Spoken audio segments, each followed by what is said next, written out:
I don't know that this sign is a discussion that we need to be having right now, though. I mean, when we talk about making America great, we have deport all illegals.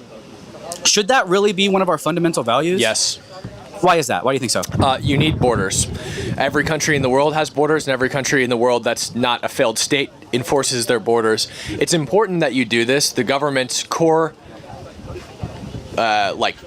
reason it exists is to protect the people inside of the country and to create and produce the best outcomes for those people. Cam? So what I want to talk to you about today is... If you want to hold the mic, you can. You just have to hold it kind of close to your face. Is this better? It's sensitive, yeah. So you'll want to just talk into the top of it so the speaker picks it up. You'll be able to hear when your voice is coming through it and when it's not. Okay, great. Yeah, what I want to talk to you today is... You can pick it right out of there and hold it if you want. Yeah, just hold it real close to your face like this, like how I'm doing it. Yeah. I'm assuming that you're Trump supporters, right? You got to hold it closer. Like this? Like up. Like this? Can I see that? Yeah. I think you might have turned it off, actually. Test. There you go. Yeah, I think it was Hello? off. Do again. Hello? Yep, you're good. Okay. Okay, great. I'm assuming that you're Trump supporters, right? Yep. So I am. Trump's slogan, "Make America Great Again." Yeah. We're on the same page there. I was born in America. It's my home. I love this country more than anything else in the world. Mm-hmm. But I'm looking at this sign. Men can't be women, kids can't be trans, and deport all illegals. Yep. I think that we're really on the same page about what we want for this country. We want a good economy. We want a strong society. We want tight community bounds and strongly set roles as Americans. We want to participate in the American dream. I don't know that this sign is a discussion that we need to be having right now, though. I mean, when we talk about making America great, we have deport all illegals. Should that really be one of our fundamental values? Yes. Why is that? Why do you think so? You need borders. Every country in the world has borders, and every country in the world that's not a failed state enforces their borders. It's important that you do this. The government's core, reason it exists is to protect the people inside of the country and to create and produce the best outcomes for those people. If you fail to enforce border laws, you fail to protect your people. When I go to bed at night, I shut my door, I lock it, and I put a loaded gun on my nightstand. Okay, if somebody comes into my house without my permission, I'm going to do one of two things. I'm going to try to remove them, and if I can't, I'm going to blow a 5-inch hole in their chest. Sure. Okay? I think my country should do the same thing. If unwanted visitors come into this country without permission of my government, of my country, without the consent of my country, those people should be removed. Right? And if they refuse to be removed, force should be used to remove them. Okay, those people can be dangerous. They can be bringing things here we don't want here.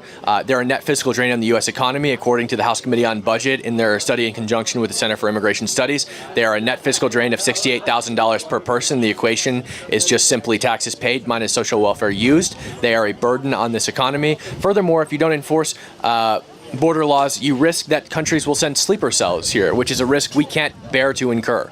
Okay, there are a lot of people who don't like America in the world, and we can't allow those people to have an advantage against us.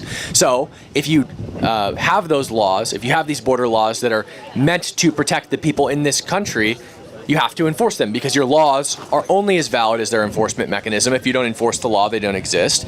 And so you have to enforce it evenly. If you say, oh, well, this person's probably fine. Oh, that person's really probably fine. You're not actually enforcing the laws, and people will think they can just do it anyway. And the more they continue to do it, the more the law seems to not be important, and the more people will exploit it. So the law has to be enforced, and it just so happens that the enforcement mechanism for violation of 8 U.S. Code 1325 improper entry by alien is deportation.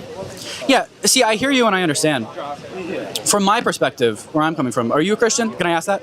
I'm a new Christian, yeah. So I'm not a theologian. I'm not going to be able to answer probably any religious questions you have. That's perfectly fair. But what I think of is Jesus' statement: treat the foreigner in your country like a citizen.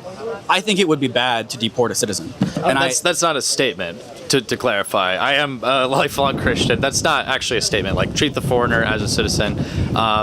The word used in the verse you're referencing is in reference to the word in Hebrew, which I've checked this myself. I've looked at Hebrew dictionaries. It specifically means somebody who was invited.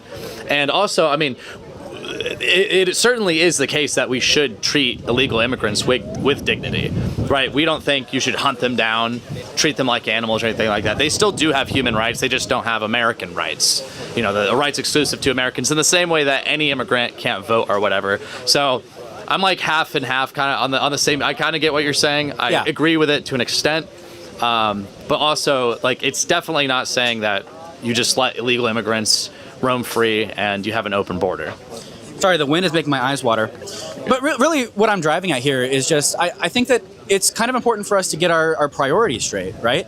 And when we look at what our priorities are, what they should be, what does it really mean to make a place great? What the sign is talking about is 1% of the population who describes themselves as trans. And we've got a few possibilities here. This is just one thing we're talking about today. We're talking about lots of things. But just, you know, to cover the bases of the sign, let's take a look at like what the options are of what it means to be trans. Either a man can become a woman and a woman can become a man, right? That's what you're arguing against.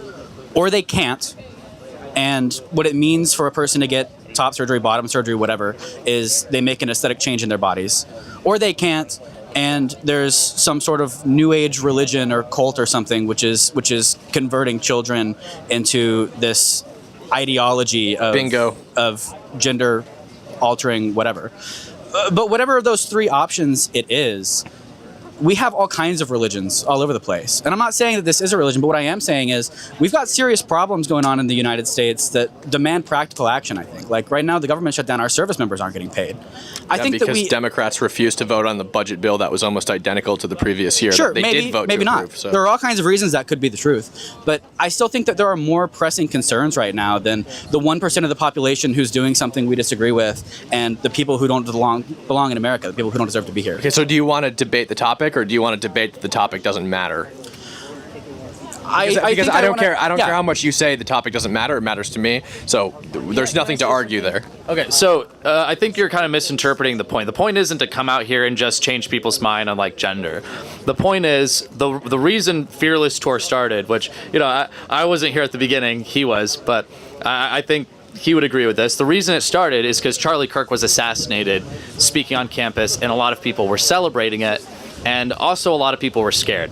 The day after, on September 11th, last month, I went to UT Austin, and I went with some friends. We held signs up supporting Charlie, supporting free speech, saying free speech should not incite violence, or you shouldn't use violence against people using free speech, I should say.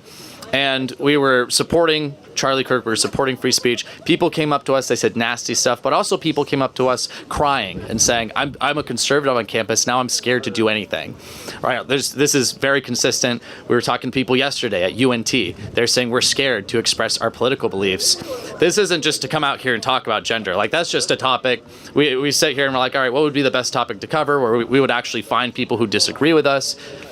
The thing is, we're having a nice conversation. We had a great conversation with Steven just now. I'm sure Steven disagrees with us a lot. He was very, very nice. I thought he was fairly reasonable. We talked to some other people, super nice, a guy named Adam, several other people. They're very nice people, and we're just showing people we should be able to talk to each other about this. And free speech is important. We should be able to come out here and set up our table, talk to you guys. Leftists should be able to do the same. That's really the point here. I get what you're saying. There are more important issues than what's on there. I agree with you.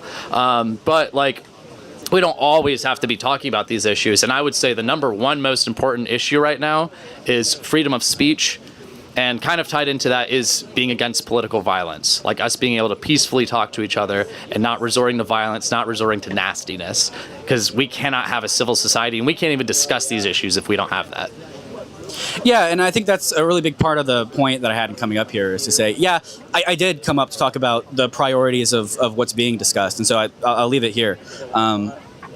But yeah, I agree. Freedom of speech is super important. The University of Tulsa had the Freedom of Speech Week a couple weeks ago. I went to a keynote seminar on speech as a middle ground. That was great.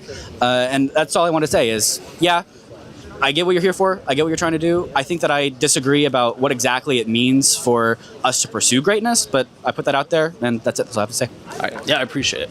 Oh. Thanks for coming out. Thanks.